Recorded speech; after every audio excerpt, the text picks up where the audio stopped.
Salam, perkenalkan nama saya Farida Ningsa Silveto, kelas F semester 2. Di sini saya akan menjelaskan sedikit tentang teori belajar revolusi sosial kultural. Dan pengertian teori belajar sosial kultural adalah peningkat fungsi-fungsi mental seseorang yang berasal dari kehidupan sosial atau kelompok dan bukan sekedar dari individu itu sendiri. Yang kedua, dasar terbentuknya teori sosial kultural. Ada dua tokoh yang mendasari terbentuknya teori belajar sosial kultural. Yang pertama, Piaget. Piaget berpendapat bahwa belajar ditentukan karena adanya karsa atau kemauan individu. Siswa berinteraksi dengan lingkungan sosial, yaitu teman sebayanya, dibanding orang-orang yang lebih dewasa. Yang kedua, Vygotsky. Menurut Vygotsky, perkembangan kognisi seseorang anak akan dapat terjadi melalui kolaborasi antara anggota dari yang satu generasi keluarga dengan yang lain. Yang ketiga, pengaruh sosiokultural pada perkembangan kognitif. Pengaruh sosial kultural pada perkembangan kognitif adalah pembelajaran pada anak terjadi melalui interaksi sosial dengan tutor yang lebih berpengalaman.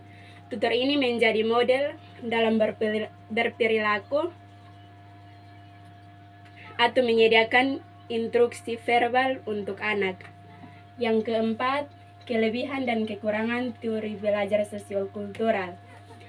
Kelebihan teori belajar sosial kultural adalah anak memperoleh kesempatan yang luas untuk mengembangkan zona perkembangan atau potensinya melalui belajar dan berkembang. Pembelajaran perlu dikaitkan dengan tingkat perkembangan potensinya daripada tingkat perkembangan aktualnya. Yang kedua, kelemahan teori belajar sosial kultural, yaitu terbatas pada perilaku yang tampak, proses-proses belajar yang kurang tampak seperti pembentukan konsep belajar dan berbagai sumber belajar, pemecahan masalah, dan kemampuan berpikir. Yang kelima, aplikasi sosial kultural. Ada 3 aplikasi sosial kultural. Yang pertama, pendidikan informal atau keluarga. Pendidikan anak dimulai dari lingkungan keluarga, di mana anak pertama kali melihat, memahami, mendapat pengetahuan, sikap dari lingkungannya. Misalnya, tingkat pendidikan orang tua, faktor ekonomi keluarga, keharmonisan dalam keluarga, dan sebagainya.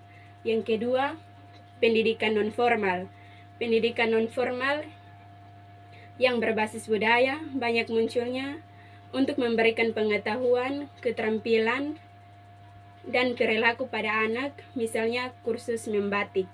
Yang ketiga, pendidikan formal, tentang standar proses pendidikan dasar dan menengah yang mengisyaratkan tentang perlunya proses pembelajaran yang dipandu dengan kaidah-kaidah pendekatan sertifikat atau ilmiah.